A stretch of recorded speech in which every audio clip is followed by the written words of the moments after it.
Welcome to the Radical Responsibility Revolution podcast. This is where we are transforming lives, inspiring you to reclaim your health, your wealth, and the power of your mind. Here we share actionable insights, inviting you to turn inwards and design your life of purpose and abundance. So welcome back to another episode of Radical Responsibility Revolution. And today's guest is Jan Raeder, a woman whose life reads like a masterclass in discipline, reinvention, and radical self-responsibility. Jan spent 35 years as a martial artist and karate instructor, which is a long time to be doing that type of work. And she is still fit as she can be. You can see that. She's earned a national gold medal running a successful martial arts school and teaching thousands what it means to embody, my favorite word, strength, focus, and personal accountability. But life, as it does, introduced moments that demanded reinvention. Injury, autoimmune illness, loss, and profound grief. Women, have we heard these similar stories? 100%. But rather than surrendering her identity, Jan chose to redefine it. She returned to school in her 50s, earning both a bachelor's and a master's degree in well-being. In just 4 years, she went on to teach at the collegiate level. She's authored a science-based well-being book. Oh my God, who doesn't want to read that? And delivered a powerful talk at MIT. A moment made even more meaningful by personal loss woven into her story. Jan's work bridges discipline and compassion, science and lived wisdom, and grit and grace. What a combo. Her message is clear and unwavering. You are responsible for your life, and that responsibility is your greatest source of freedom. This is a conversation about identity beyond labels, the courage to rebuild when the body changes, and what it truly means to live well, not perfectly, but intentionally. And Jan, I'm so excited to have this conversation with you because you have been through so many things that are really unique and different. I interview a lot of women, and I just am so excited to launch into things with you. And I always start by asking, who is Jan today? It's 2026. It's a brand new year. We're all reinventing ourselves or rebirthing at some level. So who are you in this moment? How are you showing up to serve this beautiful planet? Well, hi, everyone. How are you? I hope everyone is doing well and Happy New Year for 2026. I know people will see this after, a few months later from now, but it's still, Happy New Year. Yeah. Let's see, who am I now?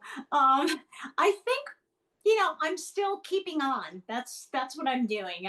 Yeah. My philosophy is always a couple of things. One, just keep putting one foot in front of the other. You're going to wind up, having to step over landmines or bumps or, all these things along the road.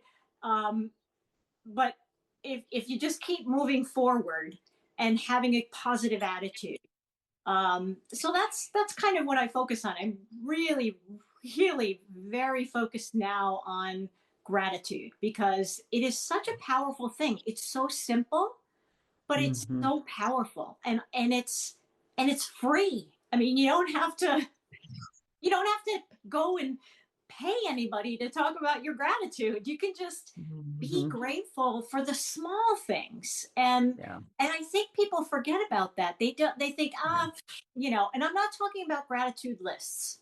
I talk about that in my book. Exactly. Some people find lists and writing, journaling. I'm one of those people. Tedious.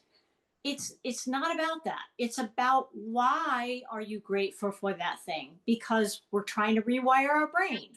So if you focus not only on the thing that you're grateful for, but why are you grateful for, we start to work on that negative brain. So for me, I mean, I've always been a glass half full optimist. And like I'm sure we'll get into, I had a rough patch for quite some time, actually. And so I'm really continuing on that path. I'm trying to get my message out more about being grateful, about having perspective. I love what you said in the intro about you are responsible for your own well being. And when you take that responsibility seriously, you're right. It's freedom. It's, it really is, because you're not accountable to anybody else for that except you. And everything you do is for you. So I love that. I hope that answers the question. Maybe it doesn't, but That's fantastic. And I just want to key in on this gratitude for a second, because I wrote a book called Your Inner Billionaire, and I wrote 2 chapters on gratitude. And I say this all the time, that gratitude is the gateway. So I want to expand on this just a little bit, that gratitude isn't about a list. You just said it. But I want you to talk about how, even how you, I call it gratitude on the go. Like, how do we just be grateful every day, every moment? Because we can be in gratitude every moment. And you used a word, take your responsibilities, your radical responsibility seriously. This is a serious conversation about gratitude. It is not fluff. you are So, absolutely right. And there's so much science behind what we're mhm. talking about. This is, that's the kind of person that I am. I'm a person that if I'm going to invest my time in something, I want to know that it works. And so when Mhm. I wrote my book, and all, and my, going back to school for all my academic experience, everything, I like the fact that if you're going to do something, science has backed it up, and legitimate science. When I say that, and I'm just going to go off on a tangent for just a second, the science that's replicated, that's what's important. If they've done a study over and over, and each time they're getting a similar result, you're always going to get just a similar result when you're dealing with people, because Yeah. we're all individuals. But if it's replicated, then you know that it's legitimate. And I always, and in my book, I recommend that people read studies so for themselves, so that they can kind of get an idea of what I'm talking about. But back to what you were saying about how are you grateful on the go? When I was running a successful karate school, which actually started in 1979, my husband and I had the school together. I joined him after he had already started it, but I was the business person. Not only that, but I also taught and did all the other, wore all the hats. But when I would be out, I don't know, going to pick up things during the day when we didn't have classes, I would notice little things. Like I'd be in a parking lot and I notice a bird taking a bath in a Mhm. puddle in the parking lot. And I would always look around at all the people that were just scurrying around and never even noticed Yeah. this little bird taking a bath. I mean, it's a Mhm. beautiful thing. If you've not watched something like that, take a minute Yeah. to watch it, because it grounds you. And you kind of Mhm. go, whatever's troubling you, you say, it's probably not that bad. And I'm making it more than it is. And look at this little bird that is just here taking a Mhm. little bath in a dirty puddle of water, but it's loving it. I mean, Yeah. aren't we all in dirty puddles sometimes? But, Mhm. we can still Exactly. find something in that dirty puddle that, Yeah. is good. So I think that's the other thing. That, and just taking those moments to just breathe. And I know everybody says that and it's all cliche and they're like, oh, I can't breathe, but yes, you can. Just take a Mhm. moment to say to yourself something small I'm grateful for. Did I don't know, I had a great hot beverage with a friend. I said that Mhm. at MIT. I'm like, and what was great about that? Well, I hadn't seen them in a long time. And, and the coffee or tea or whatever it was tasted great. I loved the atmosphere we were in. It was a break in my day. All of these kinds of things to remind yourself, because we are negatively hardwired. We are, we look for the negative. That's what our brains tell us to do. So we have to teach ourselves to be positive. We have to train ourselves. So it's something you have to do all the time. It's like a muscle. You can't just, if you lift weights or if you exercise or do something, you can't just do it once and go, okay, I'm done. It's an Yes. ongoing practice. It is. It is. It's a lifestyle, really. Yeah. And there's so many influencers out there on social media that are lifestyle influencers. Yeah. And they're outside lifestyles, right? This is my lifestyle. I look this way, I dress this way, I drive this car, whatever it is. And so Right. this internal lifestyle, that positivity that you're talking about. And I love the idea that you suggested people research, Yeah. because we are in this fast-paced world and everything is just scroll and see 5 seconds of something. I want you to just talk about that for a second, of how somebody might begin to go down a path of retraining themselves to research things. Because when people hear that word, frankly, I do it, but I hear the word and I go, I'm not a research person. Right. But if we begin to be curious even about things in our life, we are just the greatest experiment. If we even looked at ourselves and said, I'm an experiment of myself, and then look up studies or research for the Yeah. science behind what you're talking about. Share about that a little bit, because I know you come from a background like that, and yet it's available for everybody. Yeah, yeah. Well, I mean, I love that you bring that up, because the reason that I encourage, and I really talk about it in my book, that I encourage people to do their own research, is because, and I mean, I admit in my book, when you're reading my book, you're getting my perspective on things, because it's my perspective. I wrote the book. But when I was in academia, a lot of what you have to do as a master student, as a even a PhD student, you have to learn who are the experts in your field of study. And once you learn who those experts are, meaning that, like I shared earlier, they do replicated research, that they've done this over and over and over and over again, and the situations of each of the clinical studies is the same. And then the research comes out to be roughly the same. So in the field of positive psychology, there are heavyweights in those in that field.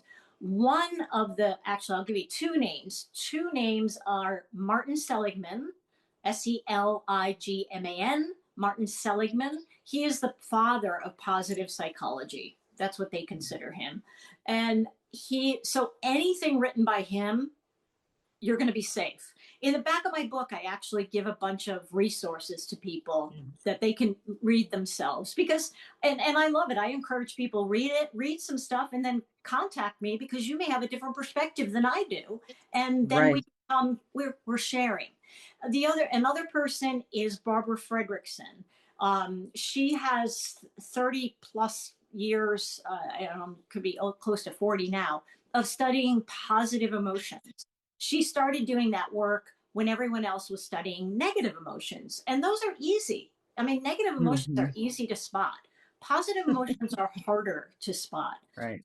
Either of those two people, if you just look them up and read any of their information, any of their books, any of their studies, any of that, you're safe, that it's quality research and it's been done over and over again, and both of them have been challenged by other people, which is what you want Mhm. people to challenge the research, because it keeps the Right. conversation going.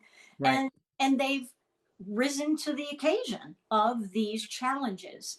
So you can Google this. The other thing I like is, I like people to try, if you're going to research, try Google Scholar, because Mhm. that, and a lot of people don't really focus on that.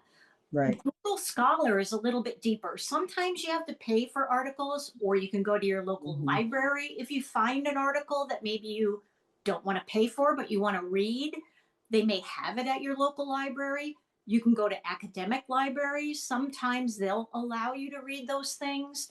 So it's great. The other thing that I'll mention, when you're reading a study, it's written for a certain audience. It's not written Mhm. for the general audience. So what I always recommend, read the beginning of the study. They always give like a synopsis or something, and in there they usually get an idea of what the question was that they Mhm. wanted to research. And just as don't mean a spoiler alert, but there's always more questions at the end of the study. So Right. it's great, but you're supposed to have that. So read that. See, what I find is really important when you're looking at the data, how many people started the study, how many participants, and how many people finished the study. So Mm. you could start with maybe I'm going to pull a number out, 1,000 people.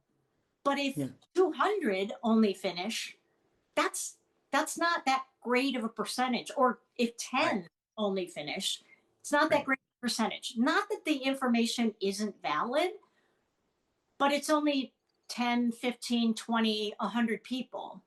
So that's the other thing. How many people were involved? What did they have them do? How did they control it? Did they have a control group? Did they have a group of people that did something totally different? So these are some Mhm. of the things that I highly recommend people to do, because then you feel educated yourself. So Yeah. because really it's all about, I hate to use these terms, but critical thinking. It's all about, I mean, they said that over and over and over to me again in academia. We want you to be critical thinking. And critical thinker. And I would say to my one professor, I go, oh, don't think that I won't be critical. Because, so I was like, there's no worry of that. But, Yeah. I think people today, they don't question. When Right. somebody says something, they don't Yeah. necessarily question it. And when I say question, I'm not saying attack the other person for what they're Yes. saying. I'm Correct. saying kind of pause for a second and go, all right, well, what does this mean in my life? Maybe I Hmm. need to look into this a little bit more. Maybe I need to look at it from my perspective instead of theirs. And there's nothing Right. bad about that. Debate is good. Right. That's Absolutely. forward. Absolutely. That does any kind of curiosity, whether we call it research or just being curious, will expand us. So we've been talking about, you've said your book a few times. So let's hear the title of the book and tell us a little bit about it and where we can find it. Okay, well, the book is based on the course that I taught at a local college before the pandemic. Um, they had asked me to come back, and I had some personal things go on. I lost, I'm just like anybody else. You have things happen, and I was unable to come back in the spring semester, which had started in January, and that was in January of 2020. And in March of 2020, we all got a big slap in the face. So, Yes. to our perspective, and what do we do now? And, all of this kind of. Right. So, I decided during the pandemic, um, what can I do? So Mm. I thought, well, I'll write a book based on my course. And Yeah. because everybody loved it when they took the course, they really enjoyed it and they learned a lot. And actually that course was called Wellbeing Theory, because we really talked a lot about all of the theories related to well-being. And so in my book, I actually put a whole lot more in it than what I Hmm. did in the course, because I wanted to be the paperback coach. Because Yeah. I'm I coached and trained and taught people Mhm. for so many years that I don't do that anymore Right. because it's tiring. So, Yeah. so I decided to become the paperback coach. Love it. I always tell, when I talk to people about my book, if you read my book, and it's very succinct and it's not very long, it's only 139 pages, and that was on purpose. And I don't drone on like I'm doing here um, in the book. Um, and there's exercises for you to do. And Yeah. I kind of throw in my martial arts experience because I thought it'd be fun, to have people pull people in. I do some other things in the book. One of the things that I thought was fun was, I call it invigorate your intelligence. And I just throw in random Mm. things that are not necessarily have to do with what we're talking about in the book, but they're fun, fun to learn. Yeah. So, because I'm a big cliche and quote person. I love cliches. I love quotes. All of that. So, so that's kind of what the book is for. It can be on your bedside table where you can pick it up and maybe look at one of the exercises and practice it. I recommend practicing, pick an exercise and then like practice it for a month, because Yeah. then maybe it starts to become a habit. Then in pick up another exercise, practice that one, and so on and so forth. So, and then read maybe some of the stuff that's in the back, because maybe you want to dive a little deeper. But that's really the gist of the book. Yeah. I love that. And I want to expand on this idea of well-being for a second, because people hear certain phrases, Yeah. the cliches, and then we think we know what they mean, or we poo-poo them because they're too easy, and all of those notions. And yet, well-being, what a beautiful framework for life. Yeah. And yet, so many people miss that mark. I'm not sure why, but Yeah. they're not participating in well-being. It is a big umbrella. So tell us what your definition, in a nutshell. You don't have to give the whole course, but what that means and how people can really incorporate it in a different way in their knowingness. Like, what does well-being mean to Jan? Well, I'm so glad you brought that up, because that's another reason why I wrote this book, because the words wellness and well-being are so abstract. Like, Hmm. Hmm. one day I Googled the word wellness and like 4 billion things came up. And I didn't look at all 4 billion, obviously, because I'd still be there doing it. But I, glanced down looking at what came up, and things like dog food and hotels and shampoo came up because it's a buzzword. So everybody likes to attach these words to Hmm. everything. And so when you're thinking about wellness and well being, they are slightly different. They Yeah. do marry together. Wellness is more about the physical health, like your blood pressure numbers, those kinds of things. So, what kind of fitness routine are you doing? What kind of food are you eating? So, more based on physicality. And there's also 8 different um, uh, parts of wellness that there's different institutes that have said those, and we're not going to get into those here. But the difference between that and well-being is more about your psychological, your spiritual, your emotional health. So they both work together, because if physically you feel better, emotionally you feel better, and vice versa. If emotionally and spiritually and you feel better that way, you feel better physically. So and the two are together. So I wanted to focus, because I did so many years on the wellness side with the physical Mhm. side. I was like, okay, let's focus on the well-being side.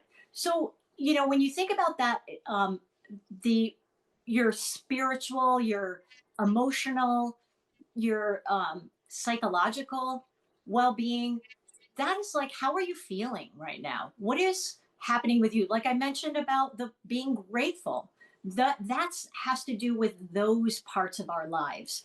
And why that's so important is, like we said right at the beginning, we're responsible for our own self, and you need to take steps to take care of yourself. And I've said this multiple times to people.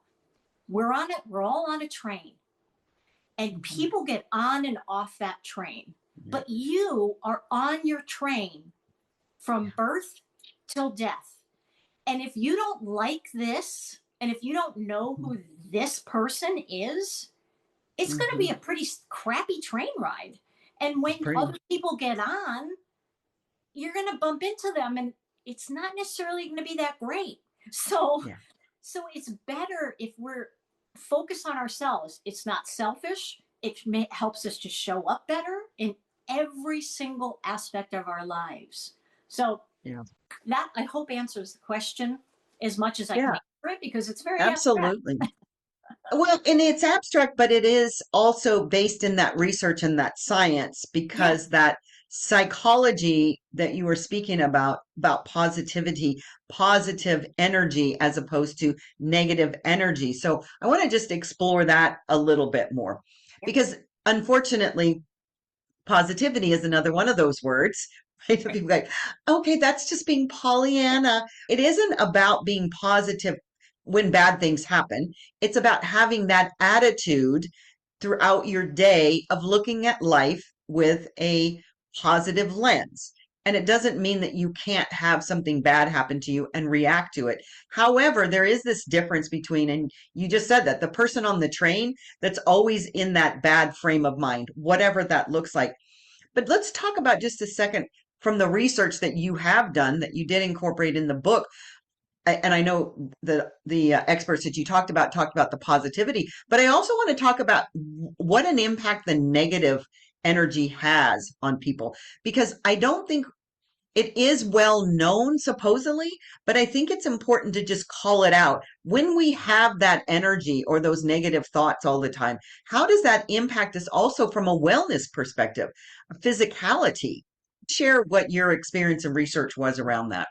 Yeah, no, that's wonderful that you brought that up, because I think people definitely, they don't focus on that. Everybody knows the word stress, and the stress response. They may or may not know the stress response. I think the majority of people now do. Yeah. Just to put it in a real quick frame, the stress response has been around as long as humans have been here on the planet. Actually, even Neanderthals experienced stress response.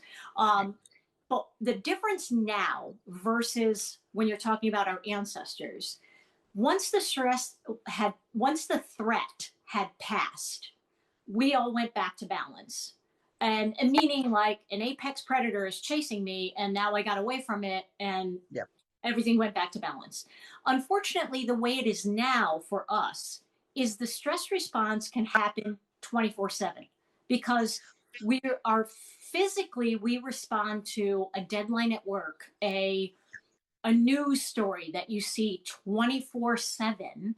We respond physically the same way that you do to that the ancestor did to the apex predator. The problem is it keeps going. So what Yes. happens is, over time, it affects you physically. Me Yes. personally, because I had such high levels of stress, um, when I was running 2 dojos, and I was teaching 9 kickboxing classes a week, training on my own, and then teaching, 15 to 20 karate classes. Um, I had extreme level of stress. I literally burnt out my Hmm. adrenal glands Adrenals. Hmm. because I was in, and anybody now today, they tend to know the word cortisol. Maybe they don't. Yeah. Your cortisol levels, like mine, were opposite of where they were supposed to be. They were high when it was supposed to be low. So physically, that can have a tremendous effect on us. And people think that they can just soldier on, and which Yeah. is what I did. And then I realized that all of this was happening. I have the autoimmune condition I have has to do with my thyroid. And I really do believe firmly that all of that I did to myself Hmm. contributed to a thyroid issue. Now, I know there is some genetics. Obviously, somebody else listening to this will go, oh, well, the thyroid stuff is genetic. Yes, and I'm not going to disagree with that. But if you are making yourself stressed out all the time, it's going to impact those things. So Hmm. it's anything. Like, I've talked many times to even cancer patients.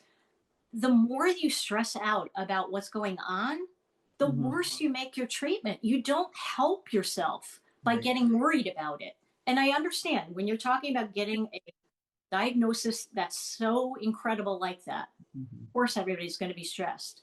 But you have to try to find a way to step back from it. And I always recommend to people, take the 30,000-foot view. Hmm. Almost detach yourself if you can. Because when you can do that, then you can start to move forward. You can start to think logically. You can start, and what happens in the body is you calm down that stress response. And then we go back to the well-being part of it, of the psychological, the emotional, being grateful. When you have these diagnoses, if you look at them in a different frame and you take a different perspective on them, then you handle it better. And you're absolutely right. This is not being Pollyanna. I'm not sitting here going, everything is fabulous, because everything isn't fabulous all the time. Right. But if you have that grounded foundation of being positive and knowing, I'm going to make it through this, I'm going to figure out what's going to happen between now and the other side of this. And on the other side of this, I'm going to be a different person, but nothing says that I won't be a better person on the other Hmm. side of it. Do you see what I'm saying with the Yeah. perspective on it? It's not ignoring that we have troubles. It's knowing that we can handle them, Right. and that we can handle them in a way that makes us more pleasant to be around. I mean, who wants to be Mhm. around the nasty, horrible, angry, negative person? Nobody wants to be around that person. I mean, Right. at least nobody I know wants to be Yes. around a person like that. So that's the thing. And again, I'm not talking about there's a term out there called toxic positivity. And Yes, there I is. actually looked it Mhm. up and I'm like, okay, wait a minute. We're getting too crazy here. You know, I get that. Pollyannish, people ignoring, they're pretending, you know, I Yeah. get that part of it. But this isn't about pretending. This is Yeah. about being logical, looking at things from a distance, and then making a plan to go Yeah. forward. Right. And actually having that become part of your lifestyle of seeing the good in the world around you, which is sometimes not what people are doing. I love the idea, though, that you were talking about that you burned out your adrenals. I don't know that that's enough of a conversation out there right now, that Mm-hmm. this is what that stress, that just constant pulling on those adrenals. I always think of them like a rubber band that we never let come back to center. And so tell us a little bit about that story of you with that whole business of basically being part of the hustle culture, I call it, that you just were going, going, going, going, going, going, going, and your body finally said, I'm going to say no. So tell us about that story, because I find that so amazing, especially for women that are doing that exact same thing on so many levels. Mm-hmm. Yeah, I guess to put it in somewhat of a nutshell, I'm going to use this great example because it's perfect here. A friend of mine, while I was in the throes of all of this, I'm I'm driving back and forth between dojos. I'm working. I mean, when I worked in the karate world, I'm retired now. But when I worked from 5 a.m. till 10 p.m. and a lot of times 7 days a week. So that's way more than 40 or 50 or 60 hours. Um, and then a lot of times, you know, when you have your own business like that, if something is not going great, you're up in the middle of the night going, okay, am I going to be able to keep the doors open? So Right. there's that. But a friend of mine, I said to this, you know, very close friend of mine who was involved in the karate school with me, I said to her, I go, I just need to get the right planner. So I can plan my day. And I just need to find the right one. And I was buying all these different planners to try to, you know, plan my day out. And she looked at me and she goes, it has nothing to do with the planner. And I was like, Exactly. and it was like this moment of clarity where I went, Yeah. yeah, I guess you're right. Like no planner has this in it, Mm-mm. a capability Mm-mm. for this. And No. I, I, I think, you know, you're touching on something about people saying no, you know, being able to say no and being able to say no. And a lot of people like me, I'm a people pleaser. I always was a people pleaser and I Right. never wanted to say no. And you know, luckily for me, through training in the martial arts, you know, that's a fantastic way to really build your self-esteem and be able to say no. um, I think that's what happened. What I realized is I had that deep long look in the mirror going, I can't sustain this. Mhm. I can't do this anymore. And you know, I was having, what had happened to me is I was going to several different doctors trying to figure out what was happening. And a lot of them were just brushing me off, if you will. Yeah. Um, Yep. and, and that was also part of my journey in academia, where I wanted to learn about helping people to become a better advocate for themselves when they're at the doctor, because we know our bodies. We know Yep. things are not right. And, you know, and I think the medical profession is getting a little bit better about listening to Mhm. people. Um, but when you know that something isn't right, you have to then say, okay, what do I do now? And then you have to find good partnership to work with and people. And I have that now, but it's taken me a lot of time. Believe me, I Mhm. got thrown out of one doctor's practice because I was trying so hard to advocate for myself, and they kept telling me, you should go see a psychiatrist. And these are people that didn't even know me. And I was like, I know something's wrong. And then I Wow. got in touch with a gentleman who helped me have these tests to check my adrenal glands and my, and I didn't even know he was checking my adrenal glands because frankly, I didn't Mhm. even really pay attention to that. They're tiny. They're tiny little, Exactly. but anyway, and I didn't know how powerful they were at that time. Same thing with Mhm. your thyroid. It's a Right. small organ that controls your whole body. So, Yes. yeah, so it's very important. Um, it's funny, and just a side note about that, I think what's really interesting is it's butterfly shaped. So, Yeah. and that's another conversation for another time. But Exactly. yeah, but everybody talks about butterflies and cocoons and so on and so forth. Yeah. Um, but anyway, so I really had to, have that come to Jesus moment, if you will, where I went, I can't sustain this. I'm not getting any younger, and I need to slow down. The other thing that I learned in all of that was not taking things so personally, because Mhm. that's a big thing that I've noticed today. I mean, turn the television on. Mhm. I don't care what channel you pick, but people take things way too personally. And we've got to stop doing that, because everything people say to you isn't a direct attack on you. It's just Exactly. not. And that's on you to Mhm. look at it that way. If you're always thinking of yourself as a victim, you're always going to be a victim. So Exactly. and when people, and the other thing too is, people are all everyone has this similar issues. We all Mhm. have upbringing issues. What I call it, toilet training. No, Exactly. nobody's toilet training was fantastic. I don't care what anybody says. They're making stuff up, because no person is perfect. And then when we Mhm. raise another kid, another person, Mhm. we are Mhm. doing it the best we can with the tools we have. But we're not perfect. So we're going to make mistakes. So then guess what? That person is going to do the same thing possibly again. So Mhm. when you think about that, and when you take two steps back from that, you kind of have to go, okay, everybody's functioning at a different thing. What am I going to do? Get into the fray? It's not, Mhm.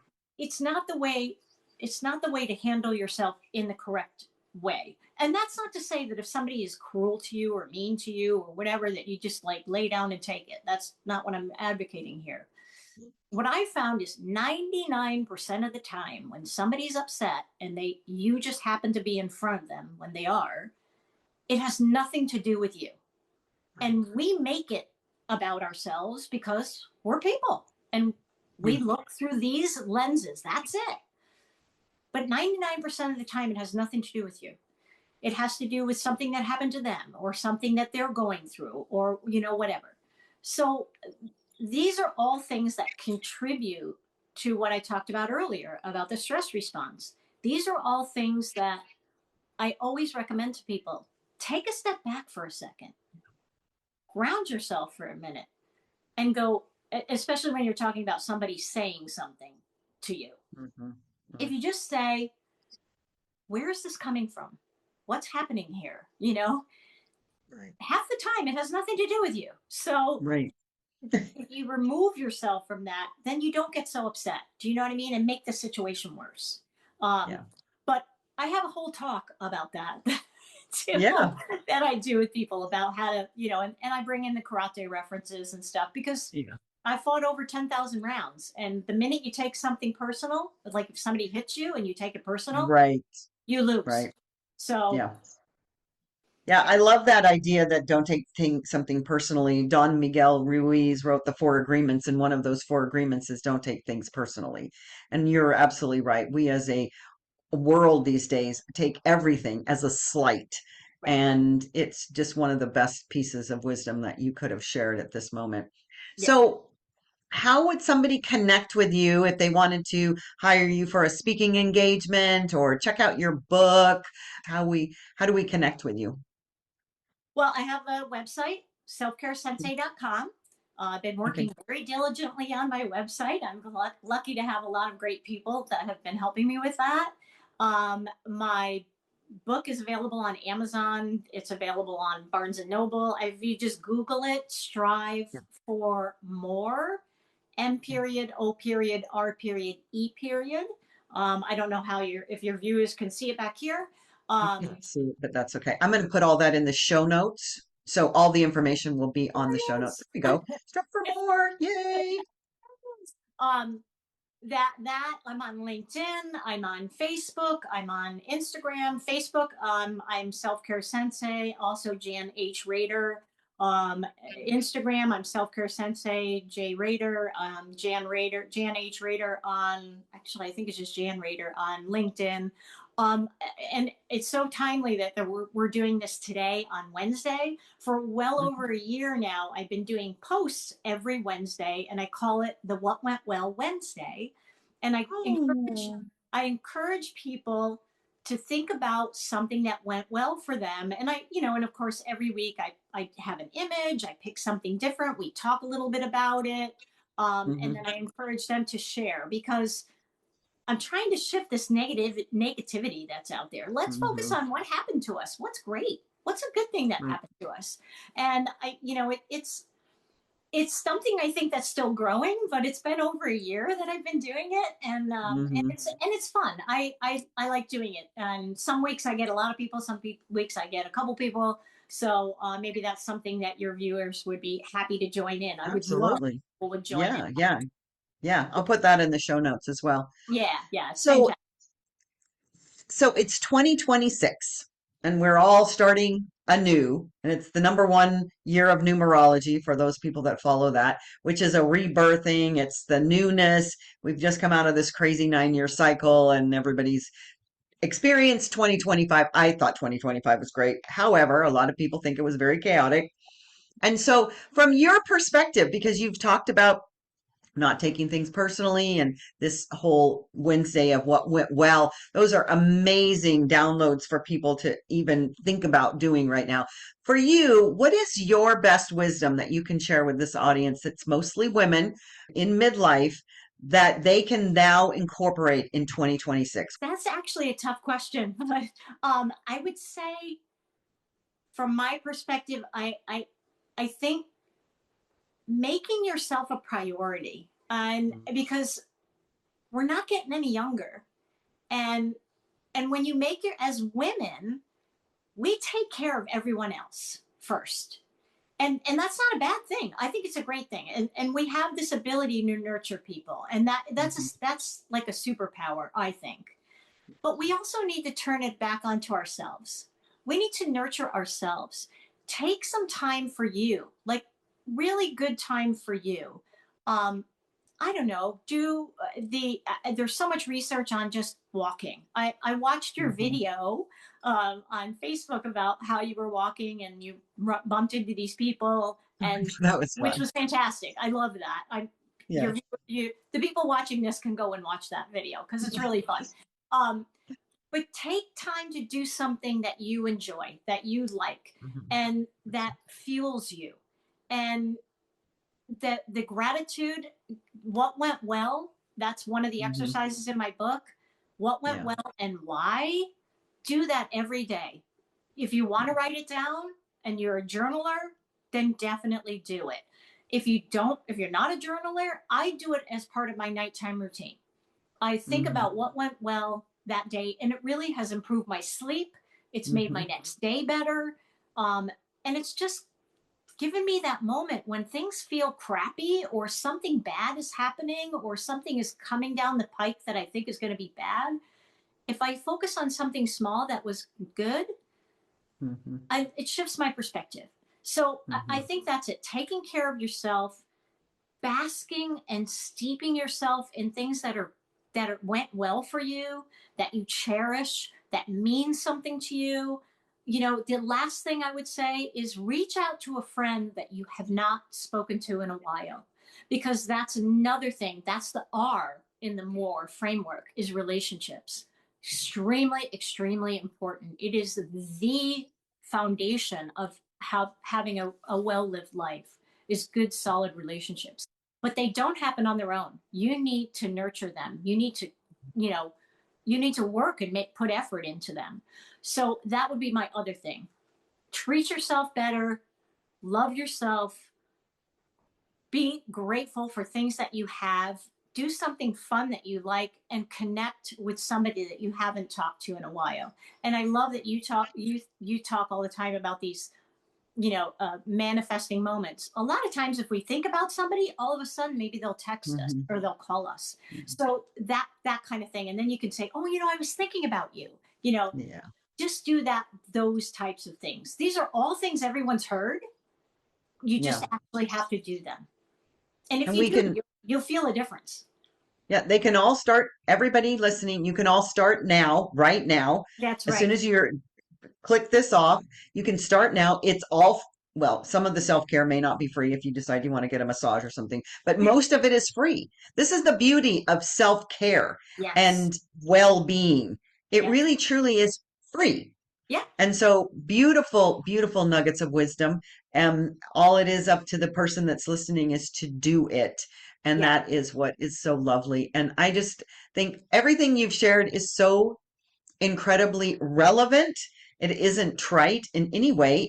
It's just the magic of the easy, still simple things that we Yeah. just too Yeah. often push to the side. So thank you so much for sharing this beautiful wisdom with us and your story and how you just show up in life. And I'm looking forward to seeing what's next for you. So thank Oh, you thank so you. much, Jan. I'm honored you included me in this, Debbie. I really am. You're welcome. It'll be my what went well for tomorrow and tonight before I go to bed. So yeah, it'll be good. Thank you so That's much. so beautiful. I look forward to seeing whatever the listeners are commenting about, because I would love Yeah, to get involved in that. That's how we all learn, is we all right. talk together. So yeah. Exactly. Well, thank you again, Jan.